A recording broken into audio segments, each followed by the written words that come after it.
It was established in the fall of 2011, and it supports the identification, creation, and development of innovative economic development strategies to yield high growth, entrepreneurship, and job creation in distressed regions of Michigan.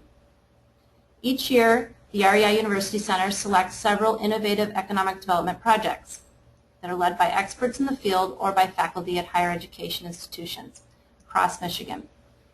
REI supports these projects with small mini grants to offset any costs associated with completion of the initiatives and research.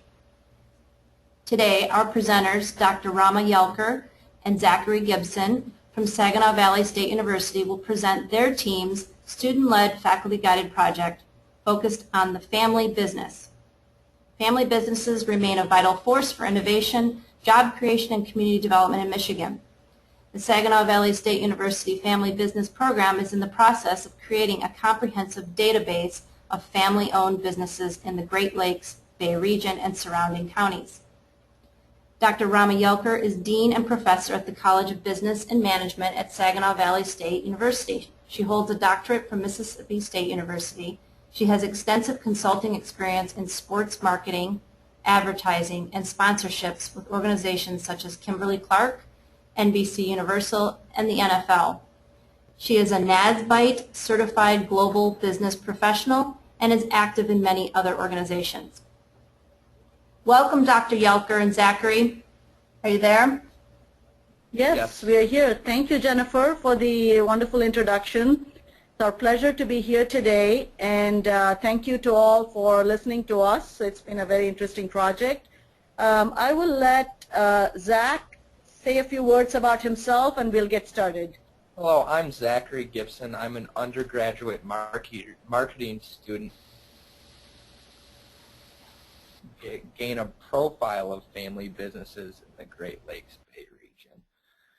Today we want to discuss the impetus for the research about family businesses, some background about the significance, the methodology of our research, our response rates from our surveys and postcards, who filled out the survey, and as well as our results, conclusions, and scope for future research.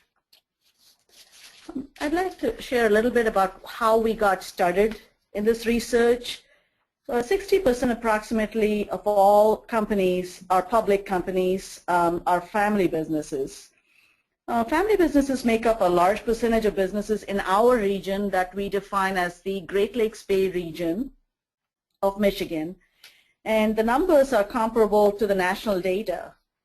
The College of Business and Management here at Saginaw Valley State University is home to the Stevens Center for Family Business, an endowed center that assists and supports family-owned businesses. Family businesses generally are in need of all kinds of resources in order to grow and sustain. Their large number and presence have a definite impact on the economic development of the region. Because of all these factors and the lack of information and research specifically on family-owned businesses in the Great Lakes Bay region, we undertook this study. It's important for any research to have a background about what you're conducting. Family business has a strong presence in the economy at all levels. According to Family Enterprise USA, family business is responsible for 64% of the national GDP, accounts for 65% of all wages paid, and is responsible for 75% of new job creation. The national statistics show how vital family businesses are to the economy and how important it is to offer policies and recommendations to support them. Also, it's estimated that there's 5.5 million family businesses in the United States, with almost 30% of those businesses in the manufacturing sector, with wholesale only slightly behind at 21%, followed by retail at 17%, construction at 11%, and 22% in other industries. In terms of how we conducted this research, I'd like to outline the methodology a little bit prior to presenting our results. In order to reach out to family businesses, we contacted all the chambers of commerce in our region. There are 4 of them, and all the economic development corporations. There are 4 of them as well in the Great Lakes Bay region. We gathered lists of all businesses in our region from these 8 entities. It was then a 3-step process. We created and mailed a postcard to all privately owned businesses from the list, because most family businesses are privately owned. We asked them to indicate if they were a family business or not, and to explain the purpose of our study. We then received postcards back from both family-owned and non-family businesses with their email contacts. We then followed up by sending a survey containing 58 detailed questions to the family businesses only that responded back to our postcard query. The definition of family businesses is often debated upon scholars as being something that varies, but the simplest definition is a business owned and operated by more than one member of the same family. For the purpose of this study, we decided to have businesses identify themselves as family businesses within the area. 2,625 postcards were sent out to businesses in the Great Lakes Bay region from a list that was gathered from the local chambers of commerce and EDCs. 207 postcards were returned, which is about 8%, and that's fairly common for a blind mailing list. And of those 207 postcards returned, 175 identified themselves as family businesses, so it was only slightly under 8% at 7%. An additional 56 emails were added to our list with the help of the Stevens Center of Family Business. So in total, 231 surveys were sent out electronically. 61 businesses responded to the survey, which is a fairly good response rate at 26%. It's important to understand who is filling out the survey so we have so we can make sure that our data is accurate. The Great Lakes Bay region is made up of Saginaw, Midland, Bay City, and Mount Pleasant, which, as you can see, is highlighted in green on the map on the left of the slide. So we found that 56% of the survey participants were members of the family that worked in the family business. 62% were males, and only 38% were females.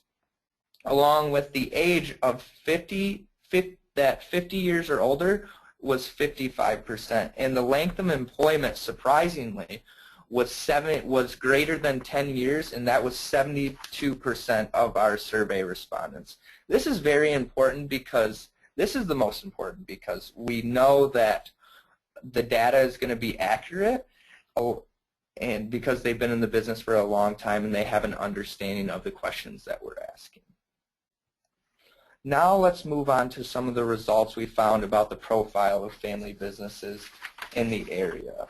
We wanted to determine how old the family businesses in the region are, and we found that 3 out of 4 companies are younger than 50 years in age. This is a clear indication that family-owned businesses in the region are relatively young in comparison. As you can see by the chart, 23% have been founded in the last 10 years. This could possibly be because Saginaw was predominantly an automotive community in the past, but because of the decline of the automotive sector in our area, families had to come up with new employment opportunities to support the economy. I'd like to discuss a little bit about what we found about the executives, particularly the top executives in the family businesses that we surveyed. The gender of the CEO of family-owned businesses in the Great Lakes Bay region was predominantly male at over 80%, while female CEOs constituted a little over 16%. And that is less than 1 out of 5 businesses that have a female executive. This gender distribution of CEOs of family businesses in the Great Lakes Bay region is slightly less than 8% lower than the national average, which is 83% male and 17% female CEOs nationally. The finding was interesting regarding the generation of the top executive. Over 60% of the CEOs of family-owned businesses were the original founders of the family business. As Zach mentioned a little bit ago, this is an indication that these businesses have been in the family and in the region for a very long period of time. This is also an indication of the close involvement of the founders in the region's family businesses. This also may indicate that the businesses surveyed are relatively young corporations. 62% were founders, 7% of those were first generation, 18% of those were second generation, 8% were third generation, and 5% were in the fourth generation or more. In terms of tenure, a significant number of CEOs, that is over 36%, have been in that role in the family business for less than 10 years. Nearly 40% of all CEOs had been in that position for 20 years or more.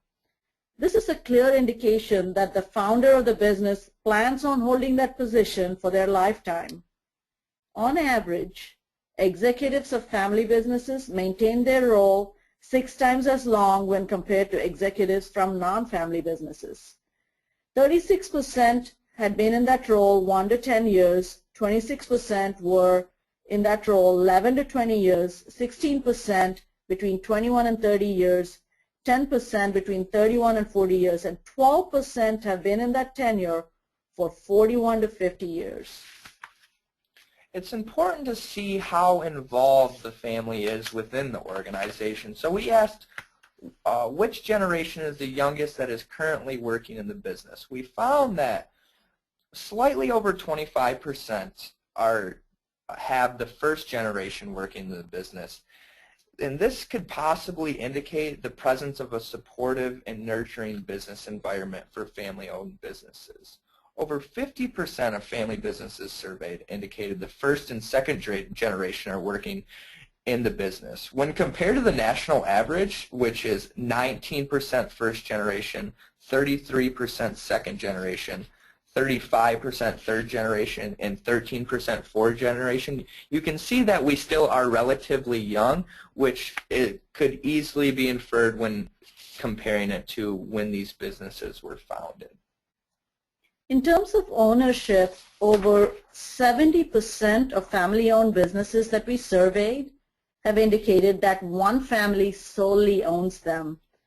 We found that nearly 15% of family businesses indicated that more than one family has ownership, but all families involved have equal ownership. We also speculate that multiple family ownership could also mean that they are related families that could be owning the companies. Could also be an indication that there's a high level of collaboration between the families to start a business. Also, the families may not have the excess capital to begin a business, so they recruit other families or relatives to help raise capital. Slightly more than 6% of family businesses in our area are owned by multiple families, but not all families are equally involved. In terms of minority ownership, slightly over 80% of family-owned businesses are majority-owned, which indicates that majority of family-owned businesses have majority ownership by the founding family. 82% are not minority-owned, and 18% are minority-owned of all the family businesses in our region. Now, it's important to see if a family business is meant to be handed down through generations, because usually that determines if they actually are a family business. We found that 75% of family-owned businesses plan to hand down the business to future generations within the family. This is 3 out of 4 firms that are planning on handing down their business to next of kin. This could indicate a few possible things. One is that the family-owned businesses are doing well.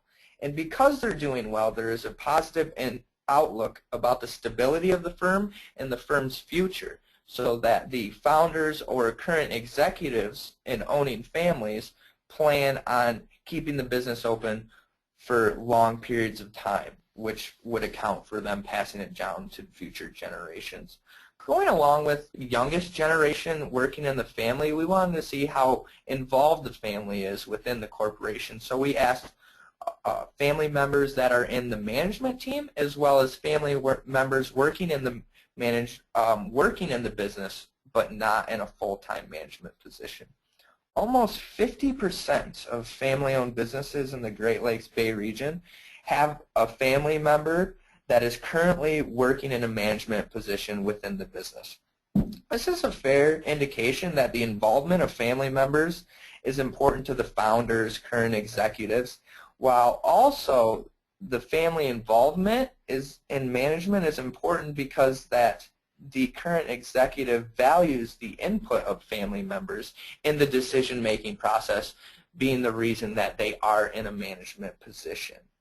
Now, when compared to family members working full-time, this is very interesting because we only found that 28% of family businesses have members that are working full-time. One would assume that there would be an equal balance between family and management positions and family members working full-time, but surprisingly the data proved that that was not correct. We also looked at the industry types that these family businesses that we surveyed come from. A significant number of family-owned businesses, nearly 30%, are in the wholesale retail sector. The second largest sector occupied by family-owned businesses is transportation, which was slightly over 16%. In order from largest to smallest, as follows are the industries. Construction was 13.1%, food service was 8.2%, entertainment was 4.9%, healthcare and finance, insurance and real estate was 3.3%, and agricultural related industries were 1.6%. A caveat here, because our survey sample didn't include them, we don't have responses from area family farms, which are agricultural.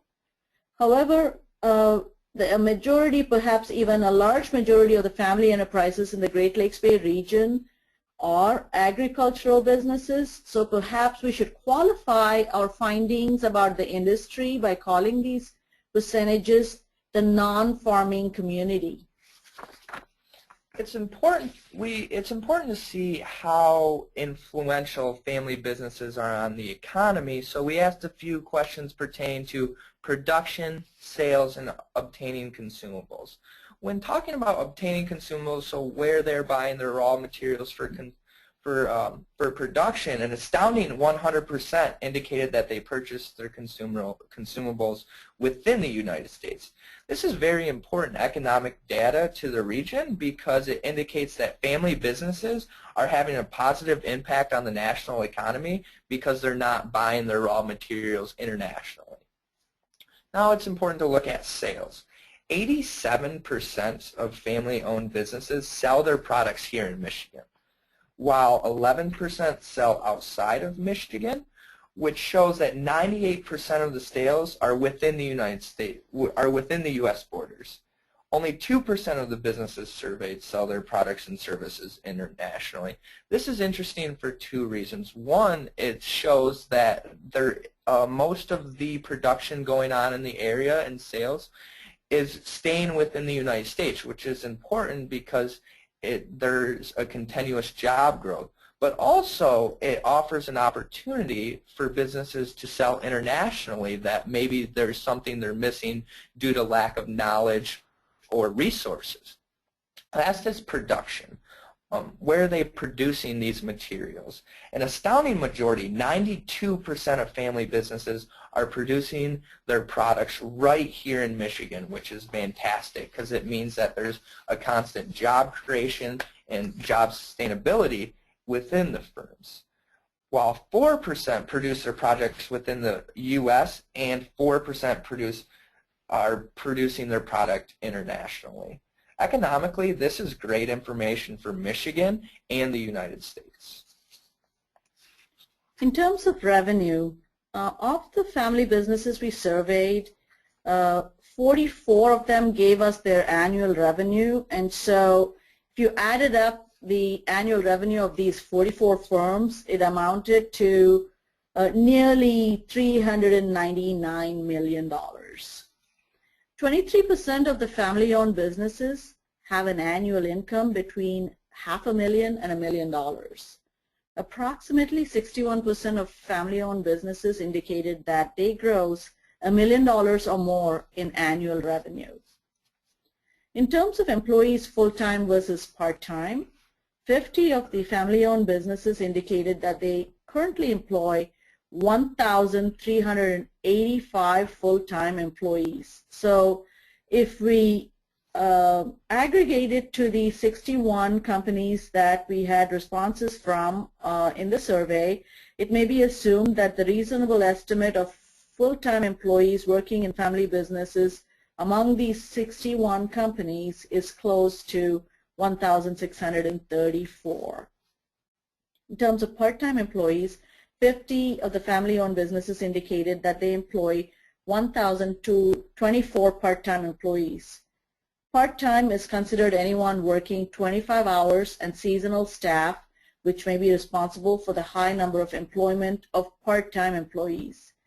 In estimation, for 61 companies that surveyed, if they had responded, there are approximately 1,208 part-time employees among our respondents. Family businesses often give back to the community in a multitude of ways. Nationally, 95% of family businesses give to some sort of philanthropic cause. We wanted to see what way they were giving, what are some determinants, and how much are they giving back to the community. How they were, the method of giving showed that 64% based their contributions on a combination of individual and business giving. This is often in the form of executives writing a personal check and a business check for a cause. 17% donate through only the business, and 15% donate on an individual basis. Surprisingly, we found through the survey that only 4% of family-owned businesses donate through a foundation. It may be inferred that because family businesses often have such close ties with the community, they know the cause that they would like to donate to, so don't need the assistance of a foundation. Some determinants when seeing how much revenue is given. 43% of family businesses determine their givings on a combination of a predetermined amount and a percentage of net income. Slightly lower, 37% of family businesses determine their giving on only a predetermined amount, and 20% give based on a percentage of net income. So you can see that it truly varies depending on the business, which also could be involving in which industry they're related in. How much they give is important. 78% of family businesses indicated they are giving under $50,000. This result is understandable when compared to the amount of revenue in the family business, because the businesses in the Great Lakes Bay region are often smaller than nationally, so they don't have the excess capital to give back, but they are giving something. 18% give over $15,000. The most significant finding from this data is that 96% of family businesses are giving back to the community, which is 1% higher than the national average. We also wanted to examine what kind of governance policies and systems that these family businesses have in place, because those are critical. Larger publicly held companies do this automatically and have the resources to do it. So one aspect we looked at is, do they have a shareholder agreement or not? So slightly nearly 60% of the family-owned businesses do have a formal shareholder agreement in place to establish ownership, shares, or other details. But 92% of family businesses surveyed indicated that the owning family does not have a formal dividend policy. And in terms of the shareholder agreement, 36% of the family businesses indicated that within their shareholder agreement there's a clause pertaining to who is permitted to own shares, and that they indicated that 10% of them indicated that they have a clause that illustrates tiebreaker mechanics in their shareholder agreement. 35% of the family-owned businesses have a requirement that the company or the shareholders has the first opportunity to purchase stock from shareholders who wish to sell in their formal shareholder agreement. Almost 20% of businesses surveyed indicated that there is a clause in their shareholder agreement that states who may inherit the shares. It's important, going along with what Dean Yelkur was just talking about, family governance is set in place to help assist families in professionalizing the business. Surprisingly, only 18% of family businesses in the Great Lakes Bay region have a family employee policy. These policies often set guidelines for family members interested in management positions, such as education levels or experience outside of the family business, while also setting standards for family members trying to enter the business and in positions not in management. 12% have fiduciary boards that are made up of independent members, which is surprising because only 8% have boards that are made up of just family members. This is a possible indication that family businesses value external opinions about business practices. 8% have a family constitution, 7% have a prenuptial agreement, and 7% have an advisory board. It's possible that family businesses in the region are unaware of some of these governance policies, which would result in such low percentages of them being implemented within the business. In terms of boards of directors of these family businesses, 95% of the family-owned businesses that we surveyed do not have an outside board of directors for consultation. 42% of family businesses indicated that they do not have a board of directors, but the 58% of family-owned businesses that do have a board of directors state that their CEO and board chair are the exact same person. 42% do not have a board of directors, 2% have a non-family member as a board chair, 12% have a family member other than the CEO as the board chair, and 44% indicate that their board chair and CEO are the same person.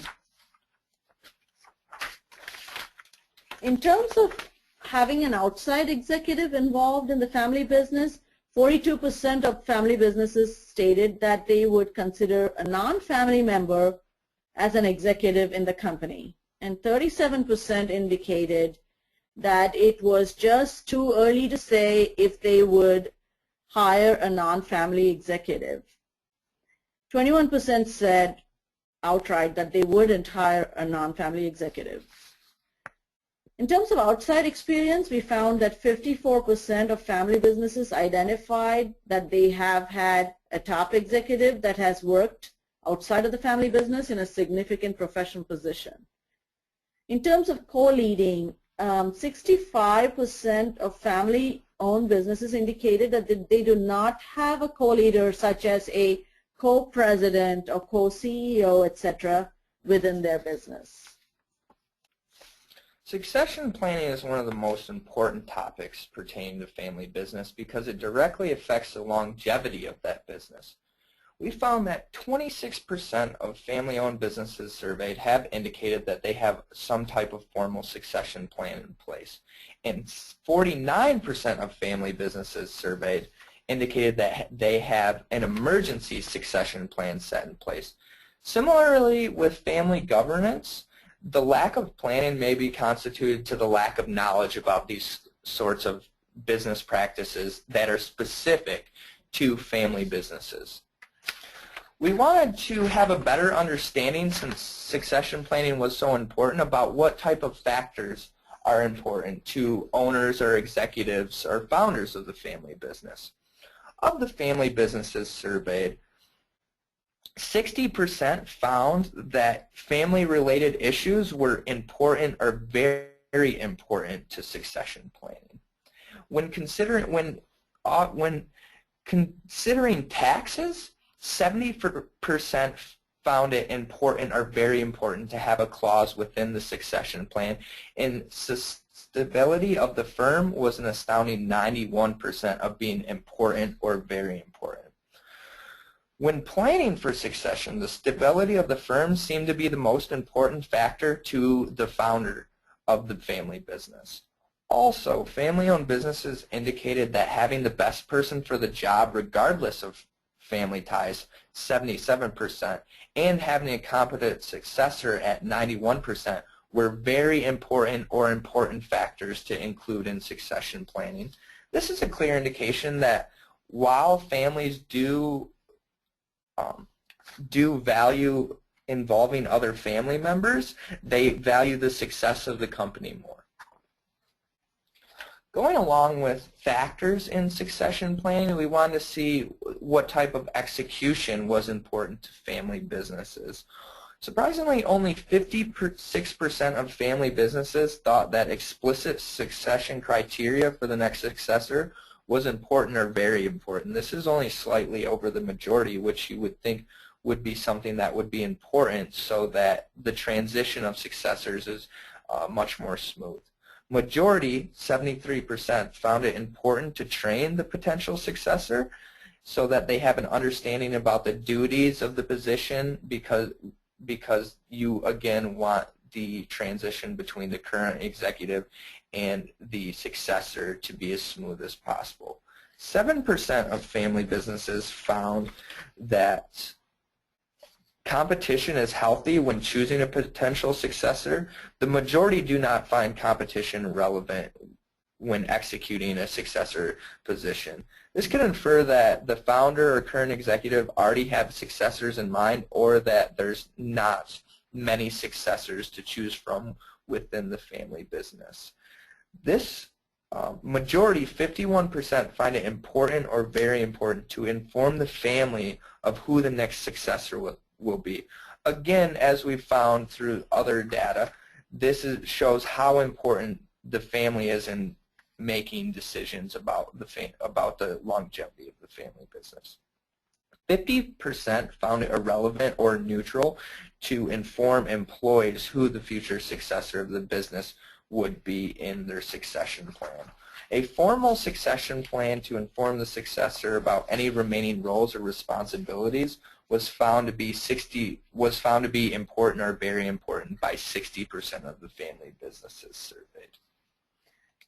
In terms of what the motivation was in joining a family business, our respondents indicated as follows. 74% stated that they found it very important to help the family prosper through the business, and 65% of the family businesses indicated that the desires to have control of the firm's operation were critical, important, or very important to them. 78% of family businesses indicated that having a better opportunity than non-family businesses was important or very important to them. 54% of family businesses that we surveyed found that shared family values were an important factor when joining the business. A significant number of family businesses, about 55%, found other factors irrelevant when asked about why they joined the family business. In terms of expansion from where they are currently, 30% of family-owned businesses indicated that they would like to expand by creating a new product. Family businesses also indicated that they wanted to expand their market share. 43% indicated that they would do that. 26% of the businesses plan to open a new store, and 39% of these businesses plan to hire more employees in the future. To better assist the local economic development corporations on what resources are vital to family businesses or what family businesses may need, we wanted to know if family businesses that plan on handing the company down have a formal shareholder agreement. So in terms of formal shareholder agreement, we broke it down to, as Zach just explained, those family businesses that are planning to hand down the family business to the next of kin, and those family businesses that are not planning to hand down their business to the next of kin. So the family businesses that plan on handing the business down to the next of kin, of those, 57% only had a formal shareholder agreement. So an astounding 43% of those businesses that are planning to hand down their business to the next of kin do not have a formal shareholder agreement.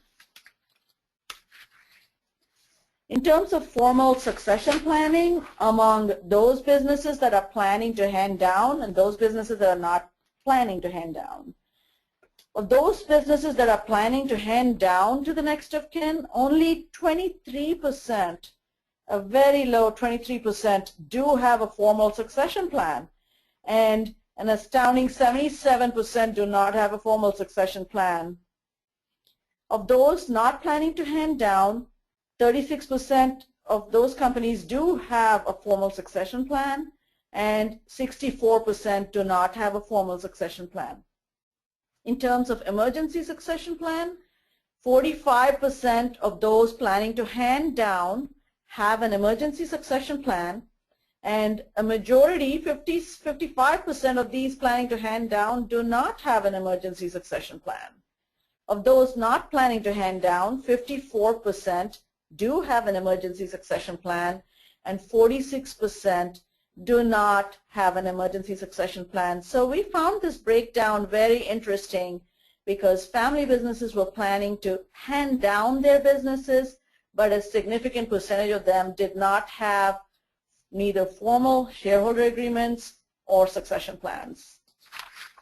It's important when conducting research to see the scope for future research. This research has enlightened both Dean Yelkur and I and all parties involved about the importance of family-owned businesses in the Great Lakes Bay region because they have a very strong economic impact both on employment and in monetary sums. We hope to expand the study with the help of other institutions to better understand family businesses as a whole in the state of Michigan. This type of research could be important to help policymakers in Lansing have an idea about the important economic contribution of family businesses and help make regulations and laws that allow them to be more sustainable so that we can increase our state economy. Also, it would be interesting to have a study comparing family to non-family businesses to see the economic contribution between these two to see who is the dominant of both. Before concluding our presentation, we would like to acknowledge the parties that made this study possible. First, we would like to thank MSU, EDA, University Center for Regional Economic Innovation for allowing us to conduct such a study. Also, we would like to thank GVSU, Family-Owned Business Institute, for sharing their prior survey and findings and helping us conduct this survey. From the Great Lakes Bay region, we would like to thank the Stevens Center for Family Business for all their contributions, for the email list and helping us develop both our survey and analyzing the data so that we had a fair understanding, as well as the Economic Development Corporations, Saginaw Future, Bay Future, Midland Tomorrow, and Mount Pleasant Economic Development Corporation. Also, we would like to thank the Chambers of Commerce for giving us the lists so that we may conduct this survey so that we could send out the postcards, which allowed us to gain emails to send out our survey. Thank you to Saginaw, Midland, Bay City, and Mount Pleasant. We would like to thank you for taking the time this afternoon to listen to our findings. We certainly enjoyed conducting the study, and we'd be very happy to answer any questions. Thank you, Dr. Yelkur and Zackary. if someone has a question or a comment, you can type that into the question or chat box, and I can read those. One question is, where is the Great Lakes Bay? The Great Lakes Bay region is right in the area of the Thumb in Michigan. It's made up of Bay City, Saginaw, Midland, and Mount Pleasant. Okay. Let's see. And we do have, we can show you the slide where the map is, Jennifer. We can take you back there. That's highlighted as the Great Lakes Bay region.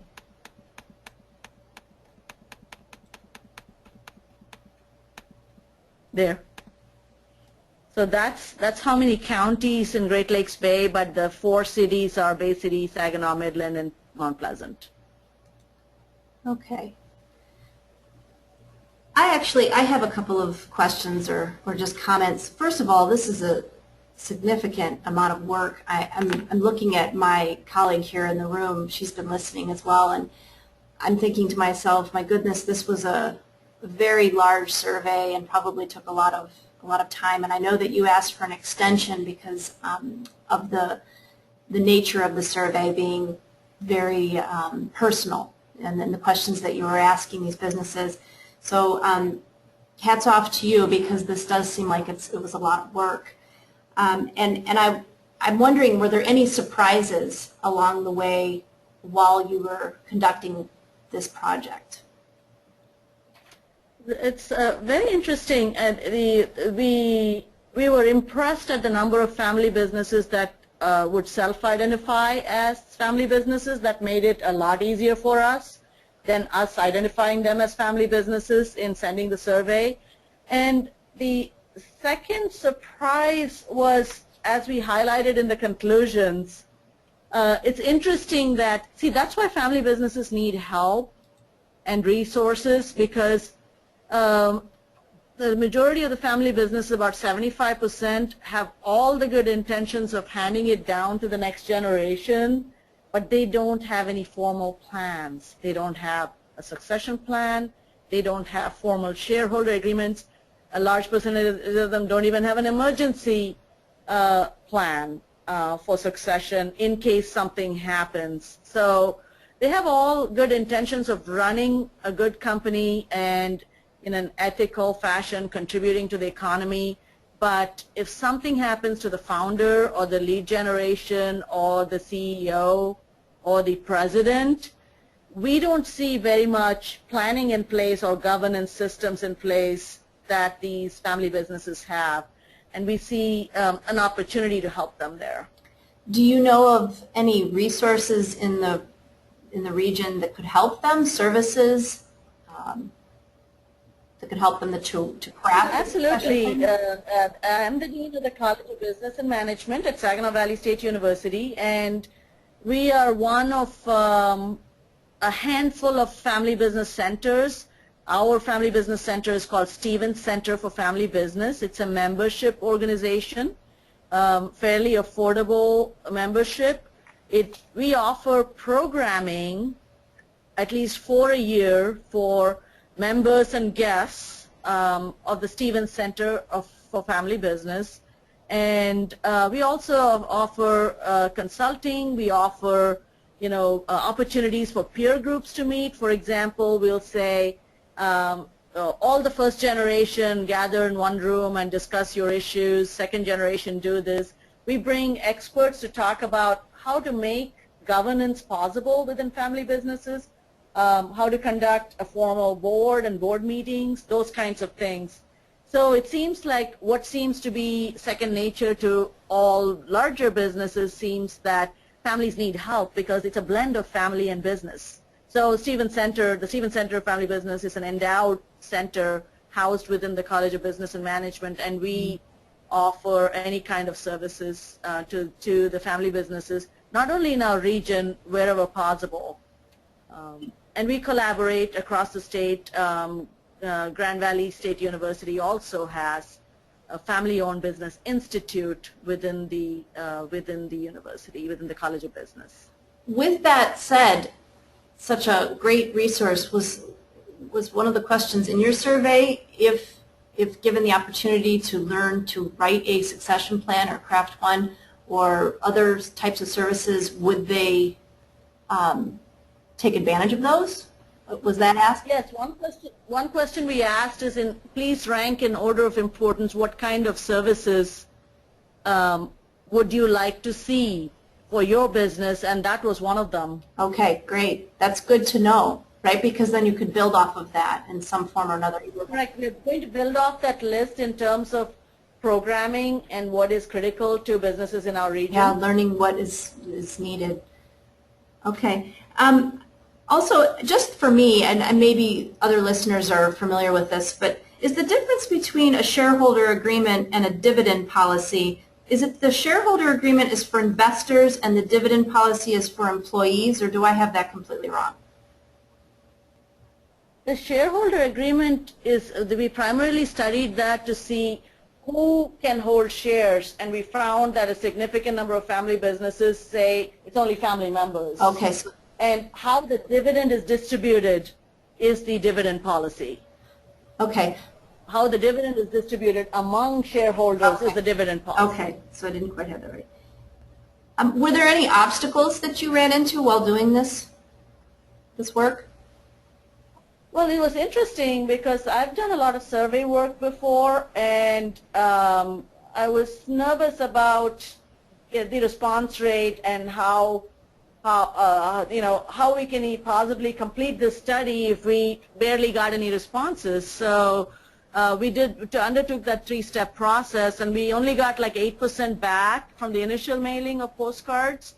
But that's like normally that would be 5%. So we were very fortunate to get 8% back. And so then when we mailed that 231, we got 26% back. So the normal rule of thumb is about a 30% response rate. So we were pretty close in terms of being able to generalize to a certain extent. Not all of it, but the caveat is, in terms of absolute numbers, we only got 61 responses out of the 231, but that's 26%, which is pretty close to what the rule of thumb is, about 30%. Yes, it sure is. In fact, yeah, it's better. There is one comment here, and it sort of pertains to my comment earlier about the types of resources or services that might be available. The comment is, excellent presentation. From an economic developer's perspective, do family-owned businesses access the traditional economic development tools of tax abatements, workforce training, other public programs to support business growth and development? Did you frame a question in sort of that way to them? Well, I don't. Well, so part of the background for this research is the GVSU the Family-Owned Business Institute conducted the survey, and our ultimate goal is also to draw a comparison of the results of what GVSU found and what we are going to find. So to compare like the west side of the state to the east side of the state and draw some comparisons and do some collaborative research in the future. So we kept the questions fairly similar. We did add some questions about programming that you asked earlier. Mm-hmm. But my observation is that when the economic development corporations offer programming or support for small businesses, family businesses take advantage of that. They are very good about taking advantage of the free resources or the readily available resources, at least in our region. Good, good. Okay, I think we are almost out of time. We appreciate this presentation and all of your hard work. And this webinar has been recorded, so it will be archived on our website and transcribed for future viewing. And we'll share a link to that recording probably in the next week or two, depending on how long it takes to transcribe it. It looks like we've had about 9 to 10 attendees, so that's a pretty good turnout. Nice job, Dr. Yelkur, on getting the word out about this. And we'll have future webinars this summer, and I will definitely let everybody know through our social media and on our listserv and our e-updates through the Area University Center. Thank you again, Dr. Yelkur and Zackary. Nice presentation. Thank you, Jennifer, for all of your support, and we certainly enjoyed doing this study and presenting today. Thank you. Bye-bye. Have a good day. You too.